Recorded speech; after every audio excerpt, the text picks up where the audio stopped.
तो स्वागत है आपका हमारी चैनल की एक और नई वीडियो में। और जैसा कि मैं देख सकता हूं, आपने मेरी लास्ट वीडियो हेलेंटर्स के इशू नंबर 3 पर बहुत ज्यादा प्यार दिया है, टोटल 4 व्यूज के साथ फिलहाल अभी के लिए तो, क्योंकि जब तक मैं इस वीडियो को अपलोड करूंगा तब तक मे भी इस पे 2-3 व्यू और बढ़ जाए। वेल, अपने ही फ्लॉप कमबैक को इग्नोर करते हुए हम आज की वीडियो पे बात करते हैं, जो की है हेलेंटर्स का 4th एंड 5th इशू। मैं इसी वीडियो में हेलेंटर्स के इश्यूज को खत्म कर दूंगा, जो की इसके लास्ट पार्ट रह रहे हैं 4th एंड 5th। और हाँ, मैं इस वीडियो में इशू नंबर 3 को रिकॉल नहीं करने वाला, क्योंकि तुम्हें जाके उस वीडियो को ही देखना पड़ेगा। बड़े बेकार लोग हो यार, तुम्हें एक वीडियो रिकॉल कर दो तो तुम उसको जाके देखते ही नहीं हो। तो चलो सभी पुरानी बातों को इग्नोर करते हुए issue number 4th and 5th की स्टार्टिंग करते हैं। तो कॉमिक की ओपनिंग होती है जहाँ पर गोस्ट राइडर बकी को अपनी बाइक पर लेके उस मॉन्स्टर पे अटैक कर रहा होता है, लेकिन उस मॉन्स्टर पे ज्यादा कोई इफेक्ट नहीं पड़ रहा था। लेकिन तभी सजार्डोस अपने वेपन को अपग्रेड करता है और उसके बाद वो अपने साथियों को उन वेपन्स को प्रोवाइड कर देता है। बट स्टिल सजार्डोस की इतनी पावर अप करने के बाद भी वो मॉन्स्टर रुकने का नाम ही नहीं ले रहा था। वो मॉन्स्टर अपने एक ही अटैक में निक फ्यूरी की पूरी टीम को ही पीछे फेंक देता है कि तभी गोस्ट राइडर बकी को उठाता है और वो एक टैंक की तरफ देखता है, जिसके बाद उसके दिमाग में एक खुराफाती ख्याल आता है। और यहाँ पैगी कार्टर और निक फ्यूरी उस मॉन्स्टर पे वापस अटैक करना स्टार्ट कर देते हैं, लेकिन तभी उस मॉन्स्टर पे कोई एक बड़ी सी कैनन फायर कर देता है, जिससे उस मॉन्स्टर को बहुत ही ज्यादा डैमेज पड़ता है। और हमें दिखाया जाता है कि वो कैनन और किसी ने फायर नहीं की, गोस्ट राइडर ने की है, जिसने उस टैंक को अपने कंट्रोल में ले लिया है।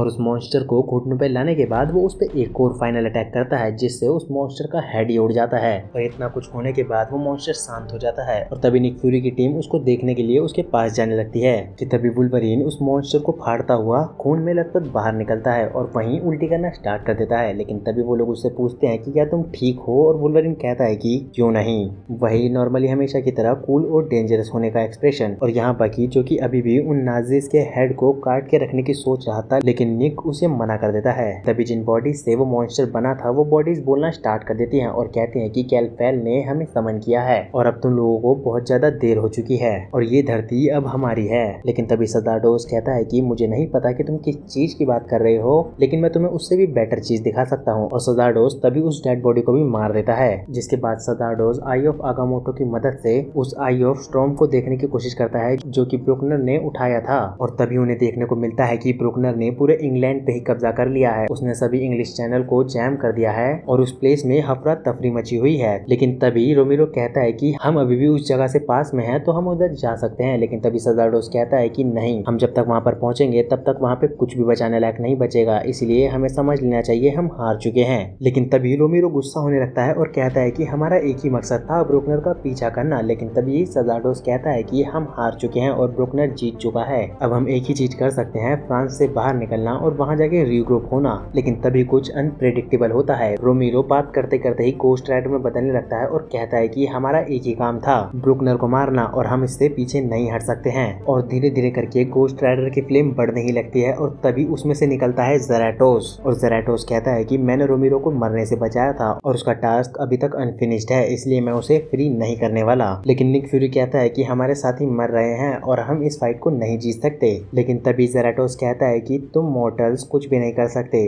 ब्रुकनर कैलाफेल नाम के एक अनहेलोड से पोजेस है, जो कि एक टाइम पे अलेक्जेंड्रा नाइटब्रिंगर का प्यादा हुआ करता था और वो प्यादा पूरे अर्थ को हेल का राइवल बना के रख देगा और इसीलिए इस अनहेलोड को मरना होगा। और शुरुआत हम कैलाफेल से करने वाले हैं, लेकिन मुझे नहीं लगता कि गोस्ट राइडर उसे अकेले हरा पाएगा। तो इसीलिए ज़राटोस उन लोगों को अपनी तरफ से कुछ गिफ्ट्स देता है और कहता है कि तुम मेरी मदद करो ब्रुकनर को हराने में, जिसके बदले में मैं तुम्हें कुछ पावर्स दूंगा। और वहीं दूसरी तरफ हमें इंग्लैंड दिखाया जाता है, जहाँ पर वो आर्मी के सारे सोल्जर्स ब्रुकनर को रोकने की पूरी कोशिश कर रहे थे। वो लोग तैयार थे अपनी मौत को गले लगाने के लिए, लेकिन तभी वो सारे मॉन्स्टर भी उन सब को मौत के घाट उतारने के लिए आगे बढ़ने ही लगते हैं। लेकिन तभी एक मॉन्स्टर पे अटैक होता है और जब वो मॉन्स्टर पीछे मुड़ के देखता है तो उसे देखने को मिलते हैं असली हेल हंटर्स और सभी के पास अपनी अपनी कुछ नई एबिलिटीज हैं, जिससे वो उन मॉन्स्टर्स को मारना स्टार्ट कर देते हैं। और यहीं दूसरी साइड अपना गोस्ट राइडर, जो कि एक शानदार एंट्री लेता है एक एयरप्लेन में और वो उसको अपनी पावर से कंट्रोल कर रहा है। और ये था इसका इशू नंबर 4। तो चलो इसे जल्दी से एंड करते हैं इसके इशू नंबर 5 के साथ। इशू नंबर 5 की स्टार्टिंग में वो सभी सोल्जर्स उन मॉन्स्टर को पीछे धकेलने की कोशिश कर रहे होते हैं, लेकिन तभी हेल हंटर्स वहां आते हैं और उन सब पे अटैक करना स्टार्ट कर देते हैं। और निक फ्यूरी को भी ज़राटोस ने कुछ पावर्स दी थी, जिसका इस्तेमाल वो उन मॉन्स्टर्स के अगेंस्ट कर रहा है। और ज़राटोस तो कुछ ऐसा मंत्र मारता है जिससे एक ही बार में आग की लपटें उठती है और उन मॉन्स्टर्स को जला के राख कर देती हैं। और अपना गोस्ट राइडर उस एयरप्लेन को लेकर सीधे ब्रुकनर पे अटैक करने निकल पड़ता है, लेकिन तभी ब्रुकनर अपने साथी को कहता है कि जाके गोस्ट राइडर को ठिकाने लगा लगा दो। और ब्रुकनर अपनी बात खत्म करता ही है कि तभी वहाँ पर बकी आ जाता है और वो कहता है कि तुम ब्रुकनर हो, तुम तो बड़े ही वीक से लग रहे हो। और ब्रुकनर बकी से कहता है कि बस बहुत हो गया, लेकिन वो अपनी बात पूरी कर पाया था उससे पहले ही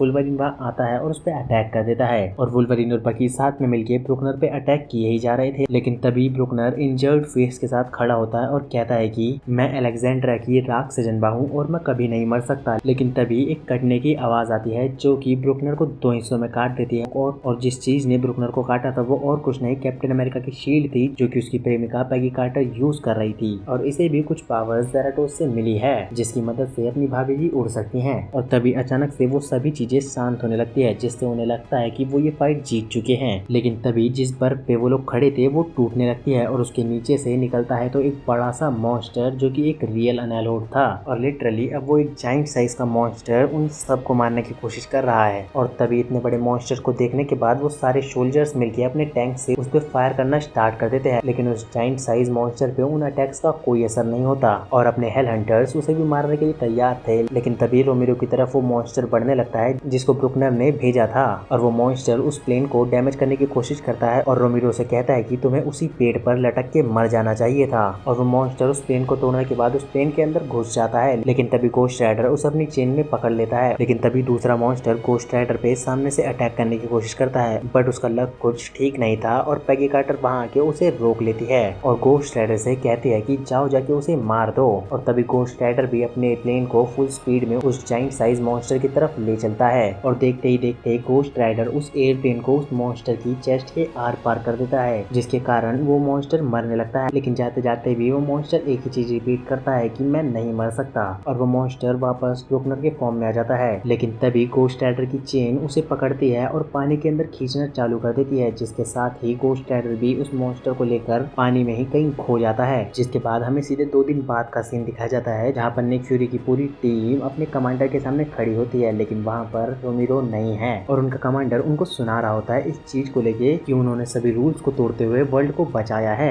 और वुल्वरीन के साथ तो कुछ ज्यादा ही बुरा होता है, जहाँ वो कमांडर कहता है कि हमारे पास एक कैनेडियन है जो कि पता नहीं कितने दिनों से नहीं नहाया है। बट इतना सब कुछ होने के बाद भी वो लोग वहाँ से बाहर निकलते हैं और बकी सजाडोस से पूछता है कि तो क्या हमें वो फायर पावर्स वापस यूज करने का मौका मिलेगा। लेकिन तभी सजाडोस कहता है कि अगर तुम्हें वो मौका मिले भी तो तुम उसे यूज मत करना, क्योंकि वो पावर सजाडोस की थी और डेविल्स कभी भी अपनी पावर्स को बिना सौदे के नहीं देते हैं। और तभी निक सजाडोस से कहता है कि तो क्या हम लोग ज़ेराटोस के रडार में हैं, क्योंकि अब रोमिरो तो मर चुका होगा। लेकिन तभी सजाडोस कहता है कि अरे बस भी करो, वो अभी मरा तो नहीं होगा, क्योंकि उसका काम अभी भी बाकी है। इस दुनिया में और भी अनहैलोड चीज हैं जिन्हें उन्हें मारना है। और तभी हमें एक बंदा उसी पानी में से बाहर निकलता हुआ दिखाया जाता है जो कि हो ना हो रोमिरो ही है। और इसी के साथ इस कॉमिक का एंड हो जाता है, इस इशू का नहीं, इस पूरी कॉमिक का। एंड आई होप कि आपको ये वीडियो अच्छी लगी होगी। ठीक है, तो अगर वीडियो सच में अच्छी लगी है तो वीडियो को लाइक करें, चैनल को सब्सक्राइब करें और अगर तुम्हें कोई कॉमिक एक्सप्लेन करवानी हो तो कमेंट में जरूर बता देना। तो इसी के साथ अब हम मिलेंगे किसी और नई वीडियो में।